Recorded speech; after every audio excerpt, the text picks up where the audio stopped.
अक्सर ऐसा होता है कि नाकामयाबी इंसान पर इस कदर हावी हो जाती है कि गुस्से में कुछ भी कर बैठता है। ऐसा ही कुछ राजेश खन्ना के फिल्मी करियर में हुआ, जब राजेश की एक के बाद एक 7 फिल्में लगातार फ्लॉप होती गईं, जबकि अमिताभ बच्चन का सितारा चमकता जा रहा था। एक दिन ऐसा भी आया जब उन्होंने समुद्र में डूबकर जान देने की सोची। चलिए जानते हैं कि राजेश खन्ना की जिंदगी से जुड़े वो दुखद पल, जब वो पल पल रोया करते थे।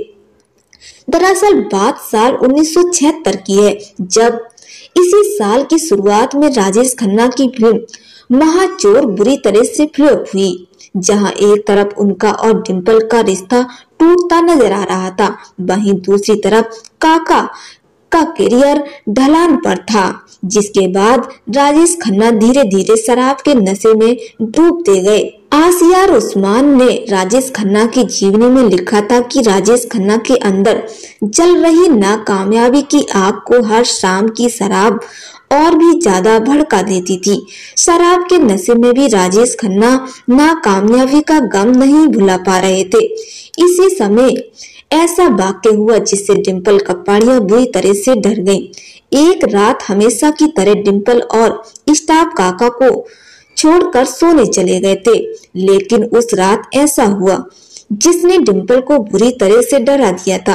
अचानक राजेश खन्ना के जोर जोर से चीखने और रोने की आवाजें आई। तभी डिंपल और स्टाफ भागते हुए आए, टेरेस पर पहुंचे जहां काका फूट फूट कर रो रहे थे।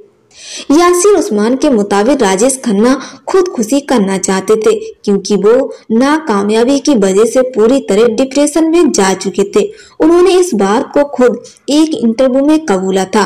यासिर उस्मान के कहने के मुताबिक काका समुद्र में डूबकर अपनी जान देना चाहते थे, लेकिन आखिर मिनट पर काका के मन में ख्याल आया कि वो नाकामयाबी के अंधेरे में नहीं मरेंगे, जिस वजह से उन्होंने अपना फैसला भी बदल लिया। दरअसल राजेश खन्ना इस दर्द को अकेले ही झेलते रहते थे। डिंपल सोचती थी कि आज राजेश उनसे अपने दिल की बात कर लेंगे, लेकिन ऐसा कभी नहीं हुआ। इसी खामोशी ने डिंपल राजेश के रिश्ते में दूरियां बढ़ा दी थी। राजेश खन्ना के चिड़चिड़े और शक्की बर्ताव से तंग आकर डिंपल ने राजेश खन्ना का घर छोड़ दिया और अपने पिता के घर जाकर रहने लगी थी। लेकिन 1 महीने के बाद डिंपल को एहसास हुआ कि उन्हें यूं राजेश को छोड़कर नहीं आना चाहिए था, इसीलिए वो फिर उस घर में जाकर रहने लगी। लेकिन फिर भी राजेश खन्ना ने इस रिश्ते को सुधरने के लिए कोई पहल नहीं दिखाई। हमेशा मन ही मन घुटते रहे, जो कि गलत था।